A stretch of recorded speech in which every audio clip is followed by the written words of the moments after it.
അമൃതം, വഴിവക്കിലെ വിളക്കുകളൊന്നും അണഞ്ഞിട്ടില്ല. ഞാൻ എങ്ങനെയാ ഒന്ന് പുറത്തിറങ്ങുന്നേ? ഈ രാത്രി പോയിട്ട് എന്ത് ചെയ്യും? ഇന്നിനിയൊന്നും ചെയ്യാനില്ല. ഇനി ഇവിടെ ഞാൻ നിന്നാ പെർമനന്റ് ആയിപ്പോ. നീ പെറും, അതോടെ എന്റെ ചീട്ടും കീറും. എന്നാ പിന്നെ ഇറങ്ങിപ്പോ. നീ തോർത്തിങ്ങോട്ടിട്ട് ഞാൻ തലവഴി ഇട്ടിട്ട് മുണ്ടി പൊക്കോളാം. ആരെങ്കിലും കണ്ട ആ മുണ്ടി ഈപ്പച്ചനാണെന്ന് വിചാരിച്ചോളൂ. എന്തൊരു ബുദ്ധി. ഞാൻ നാളെ ഈ സമയത്ത് വരുവേ എന്ന് സ്വന്തം മകൻ കേശവൻകുട്ടി. അപ്പൊ എല്ലാവരും കേട്ടല്ലോ, എന്റെ മകൻ കേശവൻകുട്ടി ബോംബെയിൽ ഒരു ഷേട്ടുമായി 10 ലക്ഷം രൂപയുടെ പാർട്ണർഷിപ്പ് കമ്പനി തുടങ്ങാൻ പോവുകയാണ്. കടുപ്പം കുറവാണെങ്കിൽ പറയണേ എന്റെ സാറേ. നാട്ടിൽ വഴക്കും വെക്കാണോ എന്ന് നടന്ന കേശവൻകുട്ടി ഈ നിലയിലാവുമെന്ന് ആരെങ്കിലും കരുതിയോ? എല്ലാം മുകളിലിരിക്കുന്ന ഒരാളുടെ ലീലകളല്ലേ.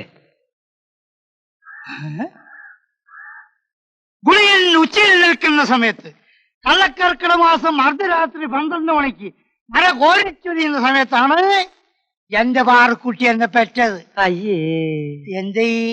അല്ല, എന്റെ പാറുക്കുട്ടി എന്റെ മകൻ കേശവൻകുട്ടിയെ പെറ്റത്. അപ്പോ അടുത്ത ലീവിന് വരുമ്പോ കല്യാണം ഉണ്ടാവല്ലേ? ഈ കല്യാണം എന്നൊക്കെ പറഞ്ഞ ബോംബെയിൽ ഒരു പ്രശ്നമില്ല. സുന്ദരികളായ മണിമണി പോലത്തെ ഷേർട്ടൂത്തി പെൺകുട്ടികളെ ഇവന്റെ പിന്നാലെ ഇങ്ങോട്ടാണെന്ന് ഇവനെ ലൈൻ അടിക്കല്ലേ. ഇത് ഇവൻ പറഞ്ഞതല്ല. അതാണ് എന്റെ രസം. ഇവന്റെ സ്നേഹിതൻ എനിക്ക് കത്തയച്ചതാ. ഇവ കണ്ടാലും യോഗ്യനല്ലേ എന്നെ പോലെ. സേട്ടുമാരിലും നമ്മുടെ നായന്മാരുണ്ടോ വാസു? ഇല്ലാതില്ല, പക്ഷെ കൂടുതൽ കുറുപ്പന്മാരും മേനോന്മാരും. എന്റെ ഗുരുവായൂരപ്പ, ഈ ചായക്കട തുടങ്ങാൻ തോന്നിച്ച നേരത്ത് കള്ളവണ്ടി കയറി ബോംബെക്ക് പോയാ മതിയായിരുന്നു. കള്ളവണ്ടി കയറിച്ചോ? എന്റെ മോൻ ടിക്കറ്റ് എടുത്തിട്ട് പോയത്. അല്ല, ഞാൻ പോണതിനെ പറ്റി ആലോചിക്കായിരുന്നു. പമ്പരം വിരിയും മാനസം അറിയാമ്പളി.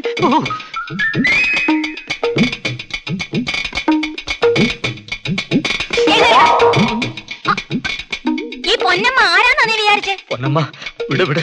നീ ബഹളം വെക്കാതെ. നീ എന്നോട് സംസാരിക്കുന്ന ആരെങ്കിലും കണ്ട അടുത്ത ജന്മത്തിൽ പോലും എനിക്ക് പെണ്ണ് കിട്ടൂല. രാത്രിയില് രൂപയാന്നും പറഞ്ഞ് പഴയ ലോട്ടറി ടിക്കറ്റ് തന്ന് എന്നെ പറ്റിക്കാന്ന് കരുതിയല്ലേ? അയ്യോ, എന്റെ പൊന്നമ്മ, ഞാൻ നിന്നെ പറ്റിച്ചതല്ല. ഇരുട്ടത്ത് രൂപ എടുത്തപ്പോ മാറിപ്പോയതാണ്. പകലത് പറ്റില്ലായിരുന്നു. എന്റെ പൊന്നമ്മ, ഇത് ഭഗവാന് കാണിക്കാനുള്ള കാശാണ്. ആദ്യം എന്റെ കടം തീരട്ടെ, എന്നിട്ട് മതി കാണിക്കാം.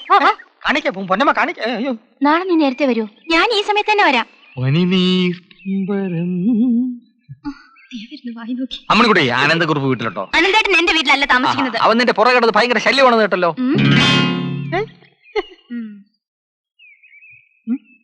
അമ്മണിക്കുട്ടിക്ക് അനന്തനെ ഇഷ്ടമല്ല, അത് പണ്ടേ എനിക്കറിയാം. എനിക്ക് ഇഷ്ടമാണ്. ഹലോ, അമ്മണിക്കുട്ടി ഇഷ്ടമാണെന്ന് പറഞ്ഞത് ആരെയാ? നിങ്ങൾ കേട്ട? പിന്നെ കേൾക്കാതെ. എന്നെ ഇഷ്ടമാണെന്ന് പറയായിരുന്നു. കൊച്ചുനാളിലെ ഞങ്ങൾ മണ്ണുവാരി കളിക്കുമ്പോ, മണ്ണപ്പ ചുടുമ്പോ, ഈ തമ്പല കളിക്കുമ്പോഴൊക്കെ പറയും എന്നെ വലിയ ഇഷ്ടമാണെന്ന്. ഇപ്പോഴും അത് തന്നെ പറഞ്ഞത്. ട്യൂട്ടോറിയൽ അമ്മണിക്കുട്ടിയും ഞങ്ങളുടെ ഒരു കൂട്ടുകാരനുമായ പ്രേമത്തിലാണല്ലോ. തമാശ പറയാതനിയാ. തമാശ അല്ല. പാവം, ആ ബാലകാമുകന്റെ തലയിലെടുത്ത് ചിങ്ങമ്പുഴയുടെ രമണന്റേതുപോലെ ആയി തീരുമല്ലോ. ചെങ്ങമ്പുഴ അല്ല ശനെ, ചങ്ങമ്പുഴ.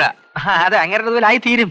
അവൻ അവൾക്ക് ലവ് ലെറ്റേഴ്സ് വല്ലതും കൊടുക്കുന്നത് കണ്ടാൽ ആ വിവരം ഉടനെ അനന്തക്കുറുപ്പിനെ അറിയിക്കണം. അമ്മണിക്കുട്ടിയെ സൂക്ഷിക്കാൻ ഞാൻ അവനെ ഏർപ്പാടായിരിക്കുന്നത്. കുഞ്ഞുങ്ങൾ വിട്ടോ, പോയി സമരം ഉണ്ടാക്ക. സംഗതി ഏറ്റളിയാ. ഈ കൃഷ്ണ മിക്കവാറും രമണനാവും. നല്ല തോന്നിട്ടാ.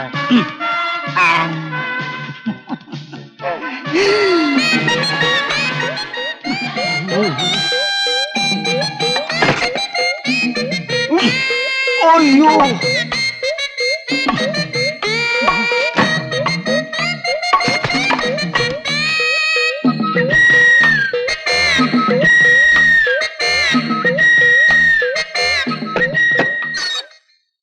വാസു കട തുറന്നില്ലേ? വാടക വാങ്ങാൻ നടന്ന് കാലിന്റെ ചെരുപ്പ് തേഞ്ഞു അല്ലേ? ചേട്ടൻ വന്ന കാര്യം അറിഞ്ഞ് അവൻ മുങ്ങിയിട്ടുണ്ടാവും. ഇനി അവൻ കട തുറക്കില്ല. ഇനി എനിക്ക് വാടക വേണ്ട, കട ഒഴിഞ്ഞു തന്നാ മതി. അത് ശരി ചേട്ടാ. ഞാനൊരു സത്യം പറഞ്ഞു. നീ ഉടനെ അവളോട് ചോദിക്കൊന്നും വേണ്ട. കൈവിട്. അവളോട് ഇപ്പൊ തന്നെ ചോദിച്ചിട്ട് വേറെ കാര്യം. ഇക്കിളിയൂട്ടും പ്രായത്തിൽ അമ്മണിക്കുട്ടിക്ക് പറ്റിയ ഒരു തെറ്റായിട്ട് കരുതിയാ മതി അനന്ത. വേറെ ബൈഫർക്കേഷൻസ് ഒന്നും സംഭവിച്ചിട്ടില്ലല്ലോ. അതുകൊണ്ട് എനിക്ക് ക്ഷമിച്ചൂടെ? ഇക്കാര്യത്തിൽ ക്ഷമിക്കാനാവില്ല. മാത്രമല്ല, എനിക്ക് ആരുടെ ഉപദേശവും ആവശ്യമില്ല. അനന്ത ഇന്ന് രണ്ട് പാത്രത്തിലാവും. എന്താ ഭാസ്കരേട്ടാ പഴുത്തോ നോക്കുകയാണോ? എന്താ തിന്നണ? പത്രം വായിക്കേണ്ട ഏതാണ്ട് മന്ത്രിസഭയ്ക്ക് ഇവര് നടത്തുന്ന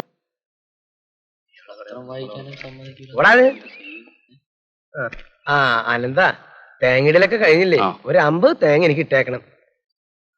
ചായ കുടിച്ചിട്ട് പോയാ മതി. പറഞ്ഞ കുടിക്കേ. വേണ്ട, ഞാൻ വീട്ടിൽ നിന്ന് കുടിച്ചിട്ടിറങ്ങിയതാ. അമ്മണിക്കുട്ടി വന്നില്ലേ? ഇപ്പൊ എത്തും. മണി 4 ആയില്ലേ? കഴിഞ്ഞ മാസത്തെ തേങ്ങയുടെ കാശ് ഒരു 10 ദിവസത്തിനകത്ത് തരാട്ടോ. തേങ്ങയുടെ കാശ് ഒരു 10. കേട്ടു, ഒരു മാസത്തിനുള്ളിൽ തന്നാ മതി. എന്തൊരു നല്ല സ്വഭാവ. മോൻ നന്നായി വരും. വട നിന്നെ കടിച്ച പുതിയ മാഷിന്റെ ക്ലാസ് മഹാഘോറ. എനിക്കിഷ്ടായില്ല. ഏയ് നല്ല ക്ലാസ്സാ, എനിക്കിഷ്ടപ്പെട്ടു. പോട്ടെ. എന്താണെന്തേട്ടാ, എന്തിനാ ഇങ്ങനെ ദേഷ്യത്തിൽ നോക്കുന്നേ? നിനക്കൊന്നും മനസ്സിലായില്ല അമ്മണിക്കുട്ടി?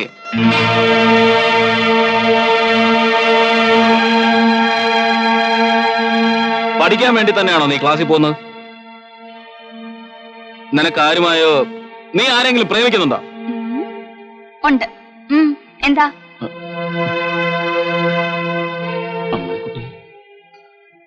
കുറച്ചു നാളായി ഞാൻ ഒരാളെ സ്നേഹിക്കുന്നുണ്ട്. തൽക്കാലം രഹസ്യമാക്കി വെക്കാന്ന് കരുതി. ഞാൻ പോട്ടെ. പിടി വിട്ടുപോയോ കുറുപ്പേ?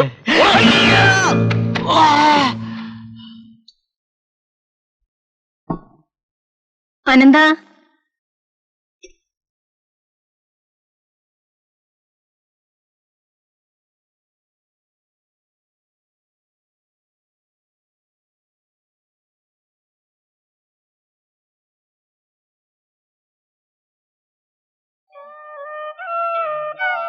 മക്കളെ, ചിങ്ങവനത്തുനിന്ന് വന്ന ആലോചനക്കാര് വീണ്ടും പ്രഭാകരനാരെ പറഞ്ഞു വിട്ടിരുന്നു. എത്ര പ്രാവശ്യം ഒന്ന് കണ്ട അവരെ ഇങ്ങനെ നടത്തുക? നീ ഒന്ന് സമ്മതം മൂളിയാ അടുത്ത മാസം തന്നെ കല്യാണം നടത്താമെന്ന് അവര് പറയുന്നത്. ചോറ് വിളമ്പി വെച്ചിട്ടുണ്ട്, വാ. ഇപ്പൊ വേണ്ടമ്മേ, വിശപ്പില്ല.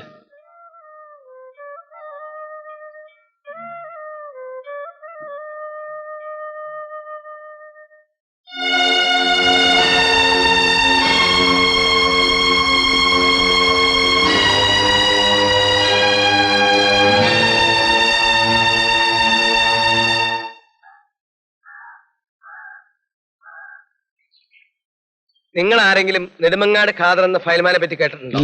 ഇവിടെ കൊള്ളാം, കേട്ടിട്ടുണ്ടോ? നല്ല ചോദ്യം. തിരുനെൽവേലിക്കാരായ 3 മറവന്മാർ ഗുസ്തിക്കാരെ ഒറ്റയടിക്ക് മലർത്തിയടിച്ച് ആളല്ലേ ഈ ഖാദർ ഫയൽമാൻ? അതെ, ആ ഖാദർ ഫയൽമാനും ഞാനും കൂടി പണ്ട് പൊന്മുടിയിൽ വെച്ച് ഗോതയിൽ ഇറങ്ങി. ആ കാര്യം ഓർക്കുമ്പോഴേ രോമാഞ്ചം.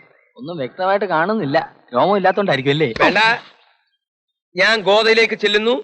ഖാദർ ഫയൽമാനും ഞാനും മുഖാമുഖം നോക്കുന്നു. ദേ കിടക്കുന്നു.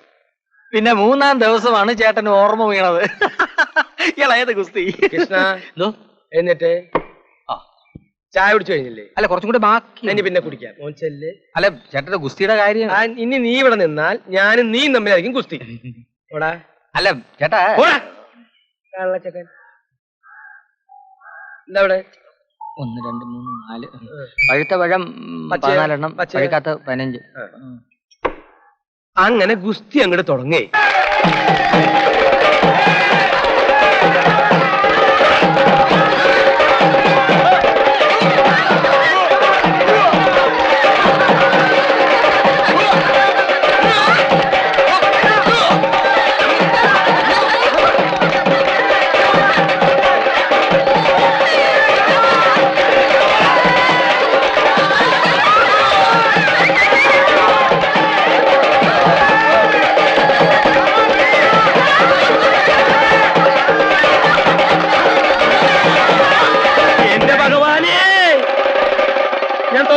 തോറ്റുട്ടാ.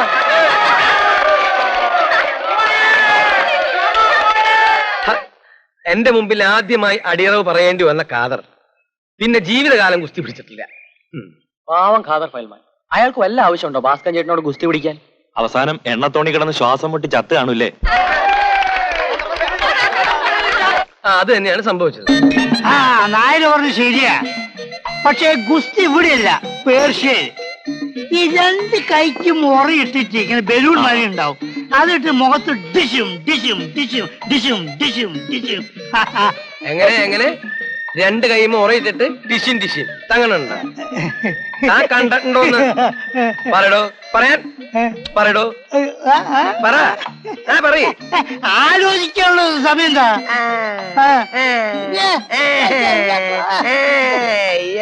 പറ എവിടെയെങ്കിലും വെച്ച് കണ്ടിട്ടുണ്ടാവും അങ്ങനെ അവിടെ വിശ്വസിച്ചാൽ നിങ്ങളെന്താണ്ട് വെറുതെ കയ കയ കയ കയ കയ ചിരിക്കുന്നത് പിന്നെ ഞങ്ങൾ രണ്ടാളും പറയുന്നത് വിശ്വസിച്ചാൽ മതി. അതിനപ്പുറം ഇങ്ങോട്ട് പറയുമ്പോൾ ചിരിക്കും വേണ്ട കേട്ടാ. അങ്ങനെയുള്ളത് മാത്രം എന്റെ കടയിലേക്ക് വന്നാൽ മതി. എന്റെ കടയിലേക്ക് വന്നാൽ മതി. പറഞ്ഞു കേട്ടില്ലേ? ഇനി കടം വെക്കാൻ വരണ്ട. അങ്ങോട്ട് വരണ്ട കടം വാങ്ങിക്കേ. ഞാൻ ഒരു ചായ പിന്നെ ഇന്നലത്തെ ഒരു വടയും എടുത്തോളൂ. ഇന്നലത്തെ ഇന്നത്തെ